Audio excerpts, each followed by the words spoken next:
आणि आज खरं म्हणजे अर्थसंकल्प जो आहे, आमचे अर्थमंत्री आणि उपमुख्यमंत्री अजितदादा पवार यांनी सादर केलाय, तो सर्वसमावेशक आहे. आम्ही सर्वसामान्यांचं सरकार जेव्हा म्हणतो तेव्हा शेतकरी, कष्टकरी, कामगार, महिला भगिनी, युवा, ज्येष्ठ, वारकरी सगळे त्याच्यामध्ये आले. आणि आज या अर्थसंकल्पाचं वैशिष्ट्य जे आहे, हे वैशिष्ट्य म्हणजे मुख्यमंत्री माझी लाडकी बहीण योजना, अतिशय महत्वाची योजना. डायरेक्ट आमच्या बहिणींच्या खात्यामध्ये 1500 रुपये महिन्याला, 1500 रुपये महिन्याला थेट जमा होणार.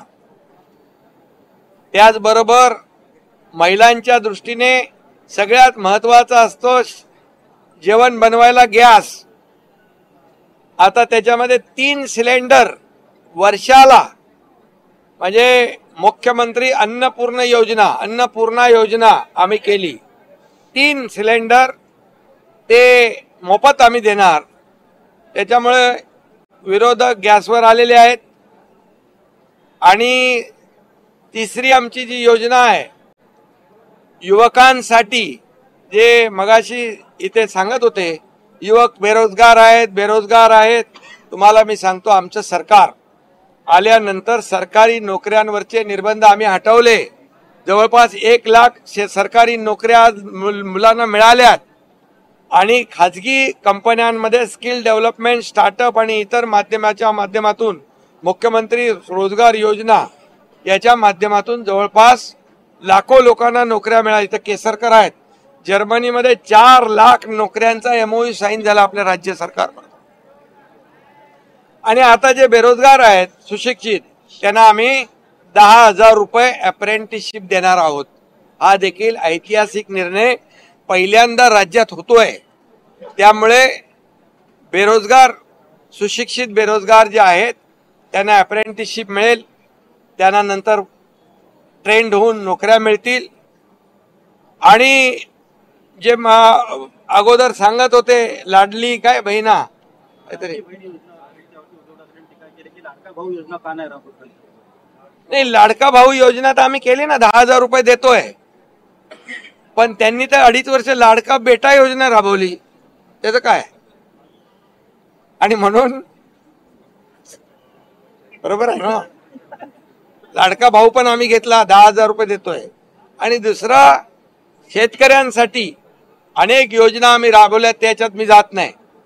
पण सगळ्यात महत्वाची म्हणजे शेती पंपावर शेती करणारा शेतकरी, मुख्यमंत्री बळीराजा शेती पंप वीज सवलत योजना आम्ही सुरू केली. त्याच्यामध्ये 7.5 HP पर्यंत वापराला वीज बिल माफ. या राज्यातल्या सर्व मुलींचं शिक्षण मोफत. या अशा योजना आज प्रामुख्याने आम्ही राबवल्यात आणि निर्णय घेतलाय. आणि मी एवढंच सांगतो की अजितदादांचा अर्थसंकल्प आहे आणि दादा हे वादा को पक्का आहे, मी वरती म्हणालो. त्यामुळे हे सरकार दिलेला शब्द पाळणार आहे. आतापर्यंत हे सरकार जे जे बोललं ते पूर्ण केलेलं आहे. त्यामुळे आम्ही पूर्णपणे अर्थसंकल्पात याची पूर्ण तरतूद करून, पैशाची तरतूद करून ह्या सर्व योजना केलेल्या आहेत. या योजना पूर्णपणे राबवल्या जातील. 5 रुपये दुधाला देखील आम्ही वाढ केलेली आहे. सोयाबीन आणि कापसाला 4,500 कोटीची तरतूद केलेली आहे. आचारसंहितेमुळे ते थांबलं होतं, त्याचंही वाटप होईल. आणि शेतकऱ्यांना काय दिलं म्हणणाऱ्यांना मी सांगू इच्छितो की गेल्या 2 वर्षात आम्ही सर्व नियम निकष बदलले. NDRFच्या दुप्पट केलं, 2 हेक्टरचे 3 हेक्टर केले. सततच्या पावसाचं नुकसान आम्ही दिलं. 15,000 कोटी रुपये शेतकऱ्यांनी दिलं. आणि 6,000 रुपये प्रधानमंत्री, 6,000 रुपये सरकारचे, असे 12,000 रुपये. पीक विमा योजना 1 रुपयात, असे 45,000 कोटी रुपये शेतकऱ्यांना देणारं हे आमचं सरकार आहे. हिशोब त्यांनी पाहिजे तर घ्यावा आणि टॅली करावा. फक्त मी तुम्हाला एवढंच सांगतो, जे काय बोलतात खोटून बोला, खोटं बोला पण रेटून बोला. तुम्ही थोडा आम्हाला पण विचारत जा, बाबा सरकारने काय केलेलं आहे. आता खत आणि बियाणावर म्हणतात जीएसटी आहे, आता त्याच्यावर जीएसटी नाहीच आहे खतावर.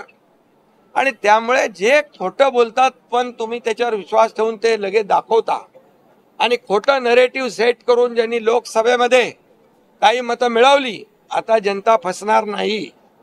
आमचा अर्थसंकल्प बघून त्यांचे चेहरे पांढरे फटाक पडले होते, चेहरे उतरले होते, मोठ्या जोशामध्ये आले होते. आता लोकसभा आम्ही जिंकली. अरे विधानसभेमध्ये आज 2 वर्ष जे आम्ही काम केलेलं आहे सरकारने, त्याची पोचपावती लोक देतील. काय म्हणाले ते, चादर लोकसभा में चादर फटी क्या. अरे बाबा ऐका, हा ऐका, अरे अरे अरे अरे अरे अरे बाबा ऐका. औरंगजेब आणि याकूब मेमन यांना मनाने ज्यांनी फादर मानलंय त्यांना चादरीशिवाय काय दुसरं दिसणार. आणि तुम्हाला मी सांगतो की लोकसभेमध्ये काय मिळवलंय त्यांनी. अरे जंग पछाडले मोदीजींना हटवायला.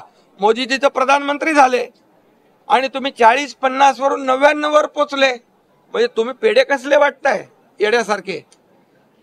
म्हणजे तुम्ही हरले म्हणून पेढे वाटताय का एवढ्या वर्षांनी विरोधी पक्षनेतापद मिळाले म्हणून पेढे वाटताय. हसायचं का रडायचं हे समजत नाही आम्हाला.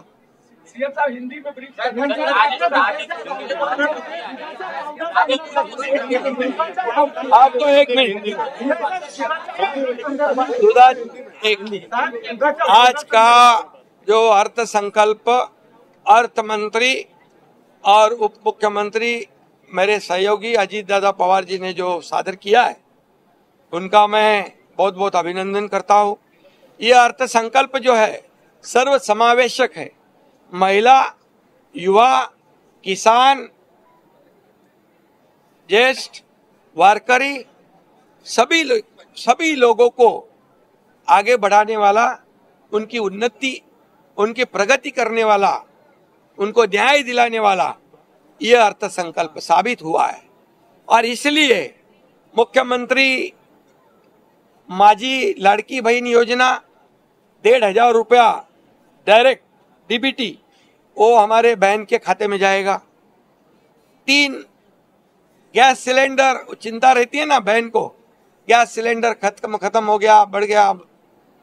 3 सिलेंडर राज्य सरकार मुफ्त में देगी. और ये सिलेंडर देने की वजह से विपक्ष भी गैस पर आ चुका है और ये भी हमने शुरू कर दी. दूसरी अन्नपूर्णा, मुख्यमंत्री अन्नपूर्णा योजना. तीसरी योजना जो है मुख्यमंत्री युवा प्रशिक्षण योजना. वो कह रहे थे बेरोजगार युवाओं का क्या, उसका भी ख्याल सरकार ने रखा है. 10,000 रुपया अप्रेंटिसशिप उनको मिलेगा. 10 लाख युवक जो देश राज्य में है उनको इसका फायदा होगा और उनको काम मिलेगा, वो ट्रेंड होंगे, वहाँ नौकरी मिलेगी. और नौकरी देने के लिए हमारी सरकार सरकारी नौकरियां भी और प्राइवेट नौकरियां भी जितनी ज्यादा मिले उतनी कोशिश हमारी सरकार कर रही है. चौथी बात, जो किसान जो कृषि पंप से खेती करता है उसको भी बिजली मुफ्त में देने का निर्णय लिया है. 50 लाख किसानों को इसका फायदा होगा. और जो लड़की हमारी बेटियां हैं उनके लिए भी मुफ्त में शिक्षण एजुकेशन देने का निर्णय हमारे सरकार ने लिया है. ऐसे कई महत्वपूर्ण निर्णय सरकार ने लिए हैं और इसीलिए मैं इतना ही कहूँगा, ये सर्व समावेशक ये हमारा अर्थसंकल्प है. कुछ लोग कहते हैं ये चुनावी जुमला है, लेकिन ये चुनावी जुमला नहीं है. ये कोई कहते गाजर है तो बोले ये महाराष्ट्र विकास का गजर है. ये निश्चय और निर्धार का अर्थसंकल्प है. इतना ही मैं कहूँगा. चादर क्या बोले, चादर तो उनकी फट गई. अरे प्रधानमंत्री बन नहीं पाए, विपक्ष के नेता बन गए, इसलिए पेड़े बांट रहे हैं. हंसना क्या रोना। चद्दर के बारे में मैं इतना ही कहूंगा, मैंने अभी मराठी में कहा है, जो औरंगजेब और क्या नाम उसका याकूब मेमन को दिल से फादर मानते हैं, उनको चादर दिखेगी नहीं तो और क्या दिखेगी। और इसलिए चादर हमारी नहीं, चादर उनकी फटी है। और प्रधानमंत्री मोदी जी बन गए हैं, वो कुर्सी पे बैठ गए, अभी उनकी खुशी में पेड़ा बांट रहे हैं क्या, इनके हारने की खुशी में पेड़ा बांट रहे हैं? ये जरा आप ही उनको पूछो। दुधाच्या पावडर संदर्भामध्ये आयात केलेली आहे, दुधाच्या पावडर संदर्भामध्ये लाडका बेटा, वो लाडला बेटा जो नहीं, बेटा नहीं भाऊ, वो उसका भी, उसके लिए भी हमने 10,000 रुपए अप्रेंटिसशिप दिया है। अभी हमने तो उनका भी ख्याल किया है, लेकिन 2.5 साल तो क्या कहते हैं लाडला बेटा योजना चालू थी, वो चाहिए ना आपको। हाँ तो बस ठीक है। दुधाच्या पावडर संदर्भामध्ये आयात संदर्भात नाही, याच्यामध्ये दुधावर देखील 5 रुपये आम्ही देण्याचा निर्णय घेतलेला आहे आणि त्याच्यावर आमचे अर्थमंत्री बोलतील। आणि तुम्हाला एवढंच सांगतो, एक मिनिट, याच्यामध्ये जे विरोधी पक्ष खोटं नरेटिव्ह सेट करतायत की राज्य 6व्या नंबरला गेलं, हे चूक आहे। राज्य 2017 पासून 6 क्रमांकावर होतं। याचं कारण तुम्हाला सांगतो, हे पॉप्युलेशनवर डिपेंड असतं। पॉप्युलेशन, लोकसंख्या आपली जास्त आहे इतर राज्यापेक्षा। आज आपला जो 14% आपलं एकूण उत्पन्न देशाच्या उत्पन्नाच्या 14% आहे आणि तामिळनाडू पहिल्या नंबरला असताना 8% आहे। त्यामुळे त्याच्यावर देखील आपण खोट्या नरेटिव्हवर विश्वास ठेवू नका। परदेशी गुंतवणुकीमध्ये महाराष्ट्र पहिला आहे, जीडीपी मध्ये महाराष्ट्र पहिल्या नंबरला आहे, गुंतवणुकीमध्ये महाराष्ट्र पहिल्या नंबरला आहे। आणि त्यामुळे आपल्याला मी एवढंच सांगतो, आम्ही जे केलेला आहे निर्णय, जो घेतला आहे, हा निर्णय आमची काय म्हणतो त्याला अंतरून पाहून आम्ही पाय पसरलेले आहेत। सर्व योजना जे त्यांना वाटतायत की या योजना कशा पूर्ण होतील, तर आम्ही दिलेला शब्द तंतोतंत पाळणार आणि योजना आमच्या 1 जुलै पासून लागू होणार। त्याचा फायदा थेट लोकांना मिळणार, त्यांच्या खात्यामध्ये पैसे जमा होणार। उद्धव ठाकरे म्हणतात मोदींकडून निधी आणणार आहेत का? उद्धव ठाकरे म्हणतात मोदींकडून निधी आणणार आहेत। अरे बाबा, तुम्हाला सांगतो, आपली राज्याची आर्थिक परिस्थिती पाहून एकूण राज्याच्या जे आपलं आर्थिक जे स्थूल उत्पन्न आहे त्याच्या 25% आपण कर्ज घेऊ शकतो। आपण 17.8 वर आहोत।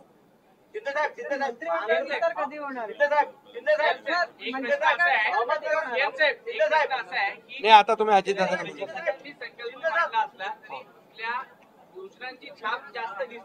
योजना कोणाच्या आहेत? सगळ्या आपल्या महायुतीच्या योजना आहेत। महायुतीच्या योजना कोणासाठी आहेत? या एकनाथ शिंदेच्या एकट्याच्या योजना नाही आहेत, या सरकारच्या योजना आणि सर्वसामान्य लोकांसाठी आहे। आणि म्हणून हे सर्वसामान्यांचं सरकार आहे, महायुतीचं सरकार आहे आणि एवढ्या योजना आम्ही लोकांसाठी राबवतोय। हा निश्चयाचा अर्थसंकल्प आहे, निर्धाराचा अर्थसंकल्प आहे। आणि पुन्हा होणाऱ्या विधानसभेच्या निवडणुकीमध्ये जनता त्यांनी जे खोटं पसरवून मतं मिळवले त्यांचा पर्दाफाश केल्याशिवाय राहणार नाही। वारकऱ्यांना पण पहिल्यांदा 20,000 रुपये दिंडीला दिले आम्ही। आज मुख्यमंत्री वारकरी महामंडळ स्थापन केलं, त्याच्यामध्ये पण पोटदुखी। वारकऱ्याने टाळ वाजवून त्यांना दाखवलं। आता नवीन मित्र मिळाल्यामुळे वारकरी त्यांना नकोसे झाले आणि जे वारकऱ्यांचा अपमान करतात त्यांना वारकरी धडा शिकवल्याशिवाय राहणार नाही। सर बीड में सर बीड के लिए क्या अपील करेंगे? सर बीड में स्थिति सर बीड में